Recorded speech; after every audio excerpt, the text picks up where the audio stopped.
నమస్కారం, ఈటీవీ భారత్ కు స్వాగతం. మీరు చూస్తున్నారు న్యూస్ టైం. అధికారంలో ఉన్న ప్రతిపక్షంలో ఉన్న పేదల కోసం పనిచేశారన్న చంద్రబాబు తిరుపతి జిల్లాలో మహిళలతో ముఖాముఖి. పుట్టినరోజు సందర్భంగా వేదికపై కేక్ కట్ చేసిన అధినేత. సూపర్ 6 పథకాల్లో పెద్దపీట వేయడం పట్ల మహిళల హర్షం. కాకినాడ జిల్లా కొత్తపల్లిలో టీడీపీ నేతలు కార్యకర్తలతో జనసేనాని ఆత్మీయ సమావేశం. పిఠాపురం నియోజకవర్గ నాయకులను పవన్ కళ్యాణ్ కు పరిచయం చేసిన వర్మ అత్యధిక మెజార్టీకి కలిసి పనిచేయాలని సంకల్పం చేసిన నాయకులు.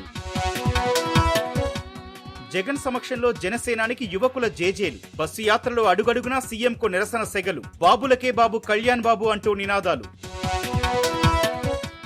కడప లోక్సభ కాంగ్రెస్ అభ్యర్థిగా YS Sharmila nomination. Kadapa collectorate లో ఆర్ఓకు పత్రాలు అందజేత. ఈ కార్యక్రమంలో పాల్గొన్న వివేకా కుమార్తె సునీత.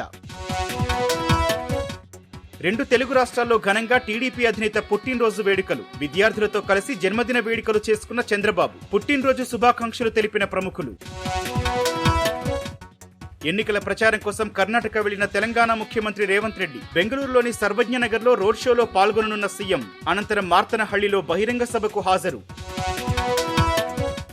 హైదరాబాద్ లో పలుచోట్ల ఉరుములు మెరుపులతో కూడిన వర్షం. వేసవి వేడి ఉక్కపోత నుంచి నగరవాసులకు ఉపశమనం.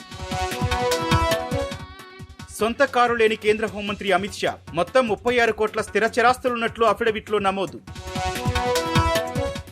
దూరదర్శన్ లోగో మార్పుపై రాజకీయ దుమారం. డీడీని కాషాయీకరణ చేస్తున్నారని విపక్షాల ధ్వజం. ఇది ప్రసార భారతి కాదని ప్రచార భారతి అని విమర్శిస్తున్న నేతలు.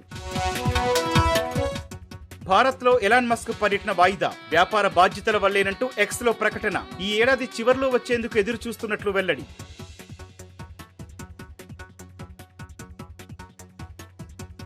ఇవి ఇప్పటివరకున్న ప్రధాన అంశాలు. మరిన్ని తాజా అప్డేట్స్ కోసం www.etvbharat.com వెబ్సైట్ ను సందర్శించండి.